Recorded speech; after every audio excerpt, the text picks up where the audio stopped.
Solana perpetual trading is where you take your existing Solana cryptocurrency, you, through lending protocols, borrow an amount of Solana on top of your collateral in order to maximize the amount that you are trading with, in order to capitalize on the swings up and the swings down if you want to long or short. To keep this simple, my experience started off with 1.5 thousand US in Solana. Using this 1.5 thousand US worth of SOL, I started a trading account on Jupiter Exchange. I traded the entire move of Solana between the end of September to January 20th, leaning into flushes and pullbacks and scalping any percentage increase that I could, with leverage that could be hundreds to thousands of dollars in minutes, hours, and sometimes even days. I grew the account from 1,500 to 55,000 and then its peak at 70,000. It was a good strategy until I got complacent, I got greedy, I got FOMO. I started to react emotionally and I started to not realize that we were entering into a euphoric period. There was going to be a turnaround and a mean reversion at some point. The frequency of trades increased. However, no one could have anticipated that within a macro uptrend, rate cuts, confidence in the new administration, and the overhang of the last one now gone, we were approaching euphoria. Trump launching a meme coin truly marked the top. However, I entered a new trade. As it became challenging to see that there could be a downturn. There is way too much bullish news, and all of the promises made by Trump will truly ignite the bull run further. Then came the Chinese LLM DeepSeek, which could undermine the US tech sector. Then came tariffs that could completely impact businesses and their confidence, in turn the stock prices of these companies. Then came lower expectations of rate cuts due to tariffs. Then came the prime book showing increased risk off as hedge funds sell equities and cover themselves for a recession. As we started this downturn, there's only one decision that I could make. Even though I believe in the assets that I've managed to accumulate, the leverage meant that I had lost control of this particular position. And though it was a difficult decision to make, I'd learned so much about myself, emotions, and how to stay stoic at times of extreme excitement and also at times of extreme fear. I cut the trade at a great loss, and it was an extremely powerful lesson for me. The lesson that has changed my understanding of markets and gives me the ability to speak confidently about what I've learned and hopefully be able to share and help and offer advice and build up a community that can also share what they experience to just become a better investor over time. So I'm going to go into the lessons that I've learned, that technical drawings can sometimes not actually be useful. The macro impacts can have a massive acceleration effect on the downturns through market makers and liquidity providers. And then also just the direction that the markets are likely to go in going into the end of the year, Q3 and Q4, and just some really important charts to look at that can be helpful to understand where we are in the current cycle and where a top usually forms. So if you get any enjoyment from this content and you see value in these types of lessons, like, subscribe, drop a comment down below. Let's go. Lesson number one is that technical charting traditionally can be a problem when it's applied to crypto. Because what can happen is a lot of volume is traded on centralized exchanges. These centralized exchanges, they sell highly leveraged products and contracts to very vulnerable individuals who are trying to get a very quick return in a very short time frame with a lot of liquidity and a lower amount of collateral. What then happens is when they have this filled order, they know exactly where you are and they know exactly what your size and your position is and how much leverage you've used. And they can use their collateral, they can use their holdings through wash trading to bring down the price. They sell it to a liquidity provider like Wintermute in this example here. And with these large Binance holdings, they can sell as much as they need because you don't actually have custody over the asset, because you don't have it in cold storage. You have it on the exchange where they can use it to bring the price down if they need to, bring the price up. And what this leads to is a lot of technical drawings being created by the exchanges, by the liquidity providers who are designing a bullish technical chart in order to trap you into thinking that it's going in a certain direction. And when they have all of this leverage build up, they can take it out and they can liquidate it. This is so common because you can see these bullish pennants starting to form. But actually what ends up happening is it's a fake out to the upside, trap a lot of people into trades that aren't beneficial, highly leveraged, and then bring the price down and liquidate those traders and rinse and repeat. So that's the most important lesson, that technical charting can actually be a problem, and that what you need to look at is the liquidity. Where is the leverage? And when that flush inevitably happens, you can be positioned at the bottom of that range in order to start a new position with very low leverage. Anything above 5 is always going to get liquidated. Even as low as 2, it can be liquidated. You just got to be very careful at the timing of when you start, and never use more than 5% of your entire position. Lesson number 2 are macro headwinds. Now, these can be anything from an inauguration of a new president, a new administration, a war zone, and a crisis being heightened in that particular war zone. Now, what usually happens is these liquidity providers, they are looking for where the order books are. Where are people willing to buy? What price are people willing to buy Solana, Bitcoin, Ethereum? How do we bring the price down to fill those orders? And that's usually where these liquidity providers come in. And they come in at the opportune time. So when there's been an inauguration of a president, they like to bring in the excitement, and they use the highly leveraged contracts that have just opened up to bring the price down. When we had the reveal of the DeepSeek, which undermines the entire NVIDIA tech sector, and the H100s and H200s and chips and AI compute, when that was undermined, the liquidity providers come in, they bring the price down just before the NASDAQ was opened. They bring the price down.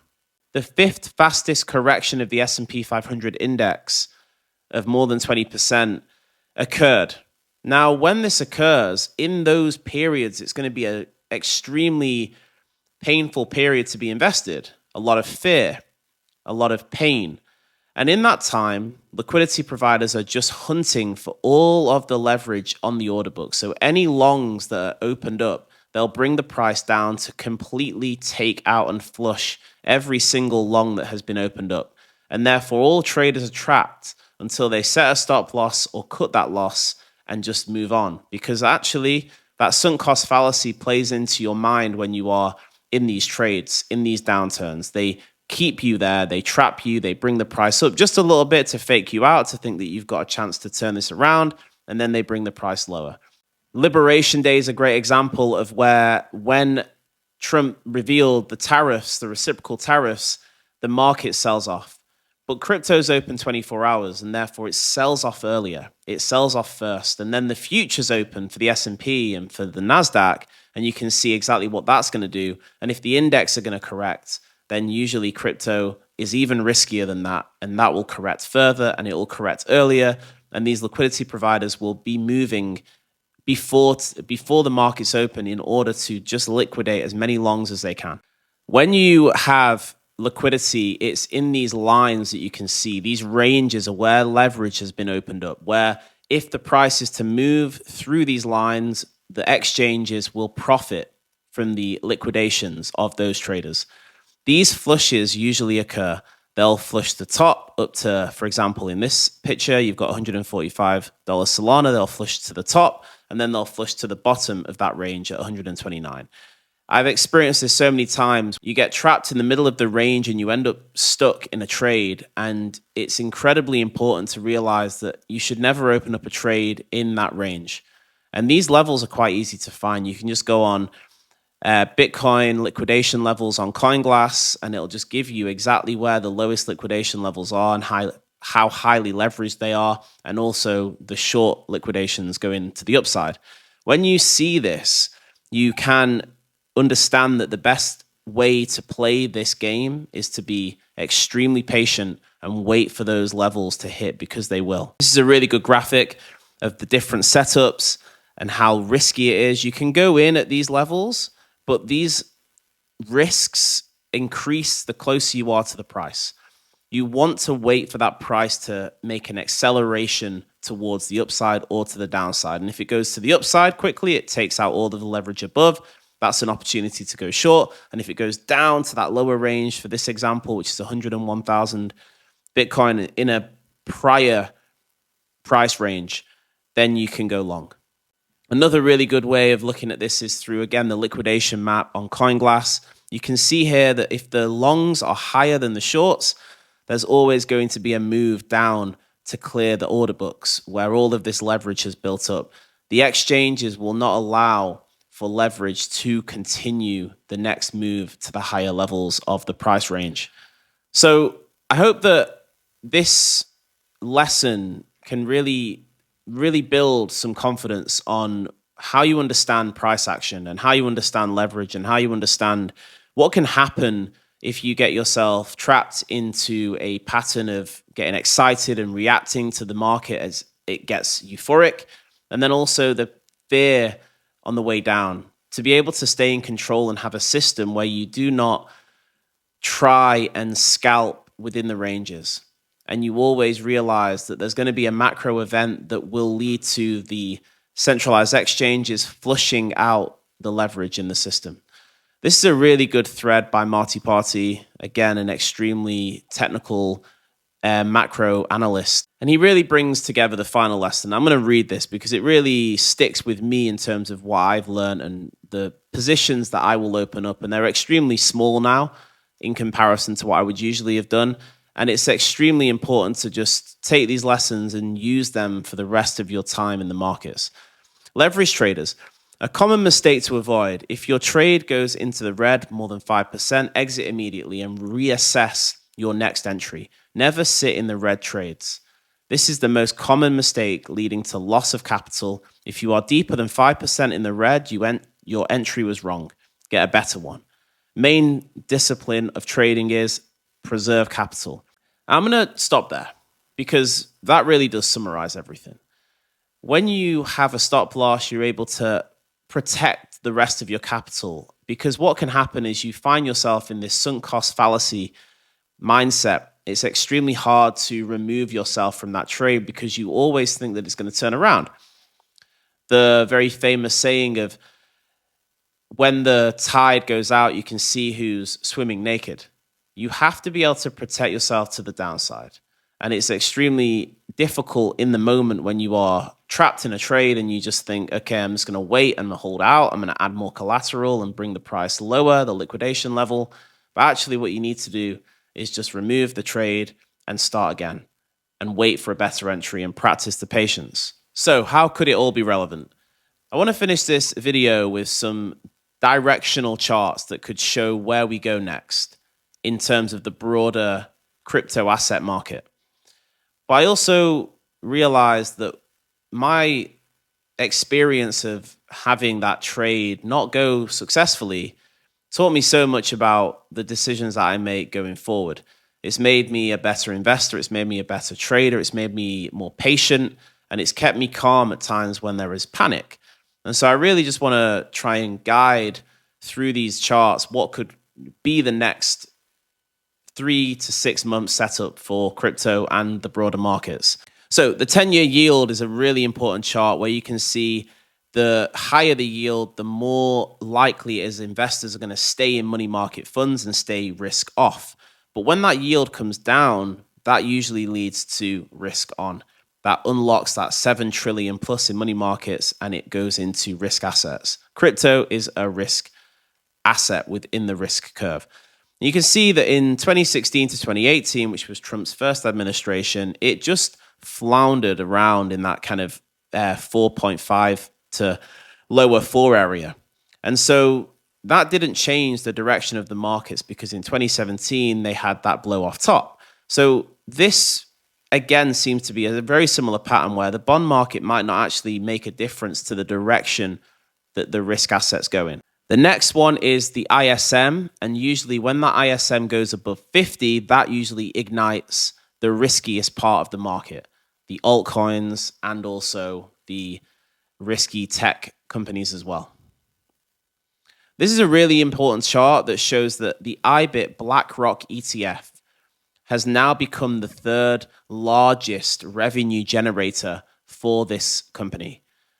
In such a short period of time, in just over 1.5 years, they have now managed to generate just as much fees from their Bitcoin ETF as they can from their IWF, their S&P 500 index. It's extremely indicative of potentially where this asset class is going to go over the next few years. This is a really useful GMI Bitcoin cycle top indicator. It's used on Macro Investor from Raoul Pal and Julian Bittel. And this is, again, nowhere near the top. This price movement isn't leading to top signals being indicated, isn't leading to top signals being flashed. Again, TechDev, a really good analyzer when it comes to the technicals, hasn't managed to see in his indicators that we're near a top. And then again, this is the global money supply that's been something a lot of people in the markets are now becoming more aware of, and that might mean that there could be a divergence from the money supply leading the direction of the price movement of Bitcoin. But actually, if it does play out, we're about to break out of this flag and we're about to go into the direction of the global money supply, which is just going to be more money supply is going to find itself into riskier assets as people feel more comfortable, more confident, and there's more money in circulation. This trade has taught me how to understand what it's like to lose money, what it's like to gain money, and how that number should not dictate how you feel. That you should be more calm and fundamentally aware of the markets being a bloodbath in terms of they're trying to extract as much as they can from the impatient to give to the patient. Now, this trade was a trade that I've managed to recover over time, but it is the lesson of what it feels like to lose by making the mistake of reacting and not having a system in place. Having a system in place can allow you to stick to a very regimented routine and not make these types of mistakes. The final thing I want to finish off with is hard times don't last forever. There are only 3 outcomes. You quit, it gets easier, or you get better. But no matter what, they end. I personally love understanding macro. I love understanding economics. I love understanding technical indicators and liquidity and where it sits on the charts. And I understand companies, and I love to understand the way that the world is going and technology and advancements in innovations. And as a result of all of that, for me, all of these are just lessons on that path towards being able to become a better investor. And hopefully this video has had some added value to your day. And if it has, like, comment, subscribe. Thank you very much. See you in the next one.